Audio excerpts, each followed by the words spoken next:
मंजूल भारद्वाज के रंगकर्म, उनके विचार और उनके व्यक्तित्व के और दूसरे पहलुओं को जानने के लिए हम बात करते हैं उनकी पत्नी, उनके सहकर्मी बबली रावत से। मंजूल भारद्वाज जो है एक रंगकर्मी है, आपके लिए पति है और एक व्यक्ति है। तीनों को आप किस रूप में देखती हैं? एक रंगकर्मी की जब बात करेंगे तो पूरी तरीके से वो रंगकर्म के लिए समर्पित हैं।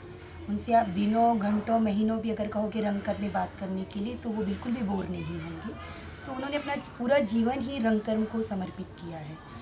एक पति की अगर बात करेंगे तो मैं एक आम भारतीय पति की जिस तरह की छवि हमारे देश में है उससे हटके मैं उनको अपने पति कम और दोस्त ज़्यादा मानती हूँ कि एक जन्म मुझे मेरी माँ ने दिया था पैदा करके और दूसरा जन्म मुझे इस रंग दुनिया में आ करके इस मंजिल पर पहुँचने के लिए मंजुल जी ने दिया है। तो एक अलग तीनों अलग अलग है, आप एक दूसरे से मेल नहीं करा सकते कि ये तीनों व्यक्तित्व तो एक ही हैं। तीनों व्यक्तित्व तो मुझे अलग अलग नज़र आते हैं। वो सिर्फ और सिर्फ रंगकर्म के लिए समर्पित हैं और अगर एक तरफ रंगकर्म और एक तरफ मुझे उनकी ज़रूरत है, वो सबसे पहले समय रंगकर्म को देंगे, मुझे नहीं देंगे। आप जब इनसे मिली और इनके पास जो थॉट था कि हम थिएटर से बदलाव ला देंगे, थिएटर बदलाव का माध्यम है, तो आपको क्या लगता था कि ये आदमी कुछ पागल भरम बतिया रहा है या कुछ सही है?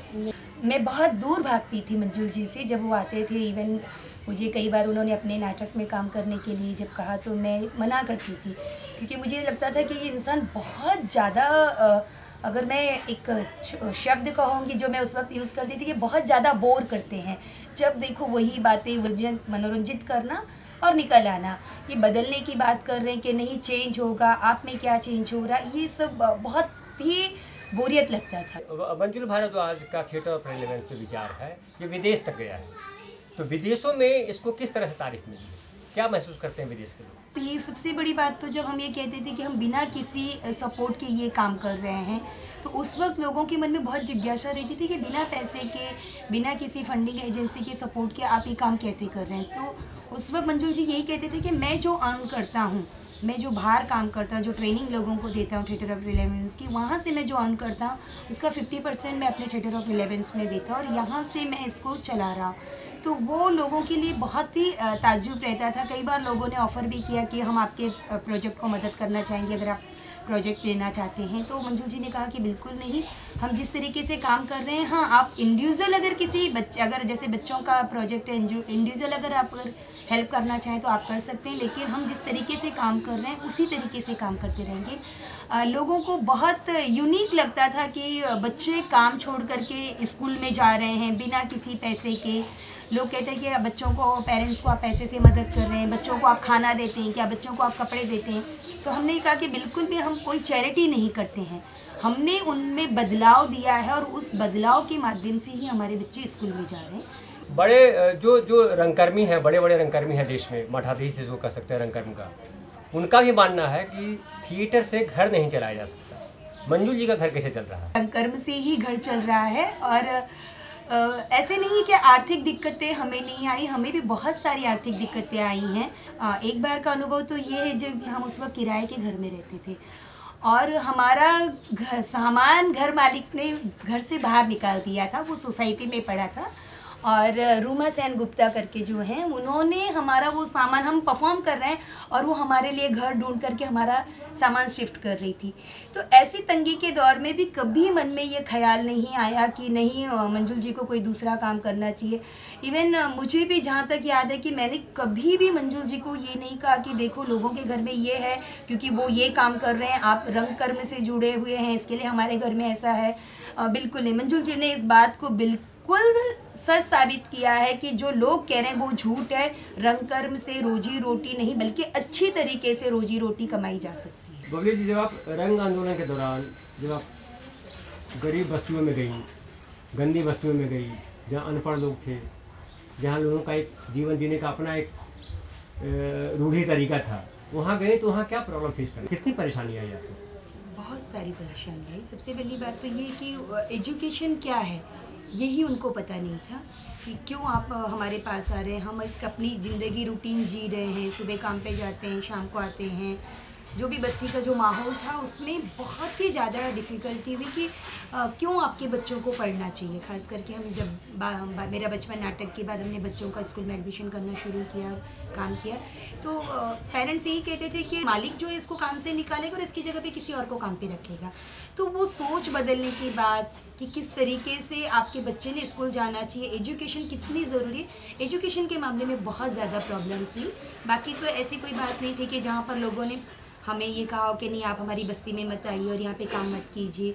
शराब के अड्डे जो थे वहाँ पर, तो महिलाओं को साथ में लेकर के वहाँ की बस्ती के जो लोकल शराब के अड्डे थे वो किस तरीके से, हमने कहा कि जब तक ये बंद नहीं होंगे, आपका जो आदमी घर में कमाता है वो शाम को यहीं जाएगा, तो ये बंद होने चाहिए। अंधश्रद्धा के बारे में बहुत सारे विचार थे, तो उस बारे में मंजुल जी ने वहाँ पर उनको कहा कि जो महिलाएं की कचरा चुनती हैं, जो महिलाएं दूसरों के घर में जाके काम करती हैं, उन महिलाओं ने अंधश्रद्धा के ऊपर वहाँ पर बस्तियों में नाटक किया। मंजुल जी ने ये कहा कि हम मालिक को अपना दुश्मन मान करके नहीं चलते हैं, क्योंकि अगर हम मालिक को अपना दुश्मन माने तो उतना ही दुश्मन माँ बाप हैं, माँ बाप की भी उतनी ही गलती, क्योंकि मालिक घर से जा कर के बच्चे को नहीं ला रहा है। तो मंजुल जी का जो तरीका था काम कराने का, उन्होंने ये कहा कि मालिक हमारा हथियार है, मालिक अगर हमारे साथ जुड़ गया तो हमारा ये बच्चा स्कूल जा सकता है। मालिक अगर तैयार होता है तो हम बच्चे को तैयार करना और माँ बाप को तैयार करना हमारे लिए कोई बड़ी बात नहीं। तो मंजुल जी ने सबसे पहले काम मालिकों के साथ में शुरू किया कि आपके यहाँ ये बच्चा काम कर रहा है, आपको नहीं लगता कि अगर ये बच्चा थोड़ा पढ़ लिख जाए तो ये बच्चा और अच्छे से आपके यहाँ काम करेगा। तो इस तरीके से शुरुआत जो हमारा नेगेटिव फैक्टर था उसको ही मंजुल ने पॉजिटिव में बदलाव किया और मालिकों के साथ में काम शुरू किया।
मुझे लगता है कि जी करके लिखते हैं। उनका ही लिखा हुआ एक नाटक है मेरा बचपन, जो कि सहज ही बहुत कम समय में उसके आज करीब नहीं भी तो मुझे लगता है 15,000 के ऊपर परफॉर्मेंस पूरे हिंदुस्तान में हो चुके हैं। चाइल्ड लेबर के ऊपर वो नाटक है और उस नाटक से बहुत सारे बच्चे काम छोड़ कर के इस स्कूल में गए हैं।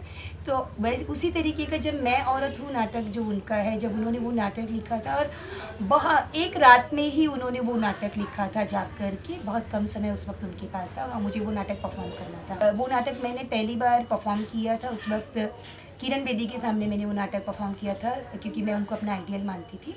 और वो नाटक परफॉर्म करने के बाद 15 मिनट का वो नाटक है और 15 मिनट तक लोगों ने खड़े होकर के तालियां बजाई थी। मुझे वो मेरे लिए बहुत ही बड़ा अनुभव रहा जी जो रंग कर्म कर रहे हैं बिना किसी सपोर्ट के, बिना किसी फंडिंग के, तो वो फ्री हैं कि वो अपने हिसाब से बात रख सकते हैं, अपने हिसाब से कर सकते हैं। अगर गवर्नमेंट फंडिंग की अगर आप बात करेंगे तो वो बंद करके रह जाते हैं कि आपको इसी दायरे में काम करना है, इसके बाहर आपको नहीं करना है। आज अगर वो चाहें तो अपने नाटक के माध्यम से सरकार को गालियाँ दे सकते हैं, तब अगर गवर्नमेंट फंडिंग है तो वो नहीं दे सकते हैं।